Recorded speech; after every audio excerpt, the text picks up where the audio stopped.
Five Boiled Eggs, an old Turkish tale retold by Laura S. Sazi. Introduction. Nasreddin Hoxha, a character in this story, is familiar in many Turkish legends. Hoxha means teacher. Long ago, a poor country boy left home to seek his fortune. Day and night he traveled, stopping to eat at inns along the way. Though he ate sparingly, his money quickly dwindled until one day no silver atlas remained. Still the boy kept walking. Soon, however, his empty belly began to ache. Staggering up to the next inn he approached the innkeeper. "Please feed me," he said. "I don't have any money now, but I promise to pay you as soon as I can." "I'll see what I can spare," the innkeeper grumbled. He took 5 boiled eggs out of a large bowl and put them on a plate with some stale bread. "Here," he said, plopping the platter in front of the boy. The famished lad gratefully gobbled every morsel. Then, repeating his promise to pay back the innkeeper, he journeyed on. Revived by his 5-egg breakfast, the boy soon reached a bustling seaport. Intent on finding his fortune, he set sail on the first ship that was leaving the harbor. Years passed, and the lad prospered.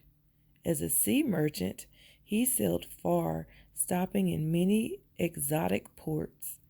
However, he never forgot his humble beginnings or the money he owed the innkeeper.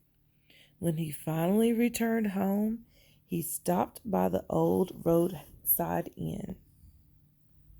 "Kind sir," he respectfully inquired, "how much for the 5 boiled eggs that you served me so long ago?"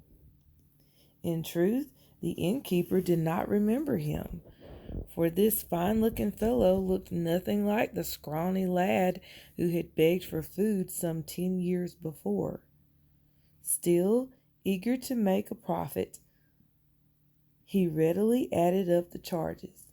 "That'll be 10,000 achas," he declared. "For 5 eggs?" the rich stranger gasped. He had thought that he would have to pay no more than 10 or 20 achas. "Ah, but you must consider their lost worth," the greedy innkeeper replied. "Had you not eaten those eggs, they would have hatched into hens. Those hens, in turn, would have laid eggs that would have hatched into hens." On and on he ranted until at last he reached his grand total. When the stunned merchant refused to pay, the innkeeper declared that he would take him to court. A trial was set for the following week. Alas, rumor had it that the judge was a close friend of the innkeeper. "I'm ruined," the merchant muttered as he sat in the village square. "What will I do?"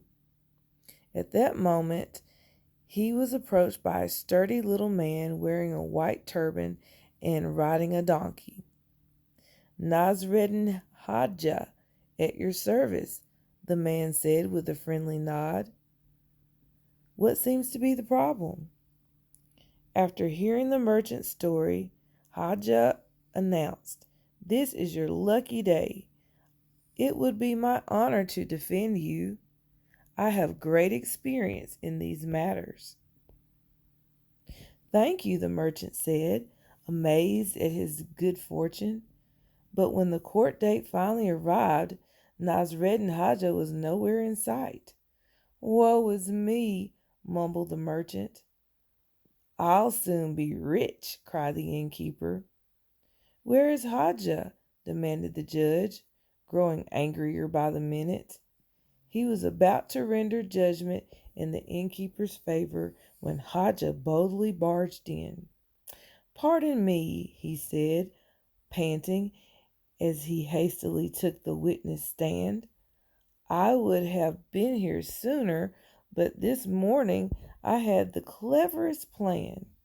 Instead of eating my boiled corn for breakfast, I planted it. Think of the rich harvest I'll reap." "That's absurd," the innkeeper scoffed. "You can't grow corn from cooked kernels." "Indeed," Hodges said with mock wonder. "Then, sir, how is it that you would have been able to hatch chickens from boiled eggs?" At that the whole room reeled with laughter. "Order in the court!" shouted the judge, pounding his gavel and scowling at the innkeeper. The judge then ruled that the merchant would not have to pay even 1 akcha for the eggs. Instead, the innkeeper would have to pay a fine for wasting the court's time with such foolishness.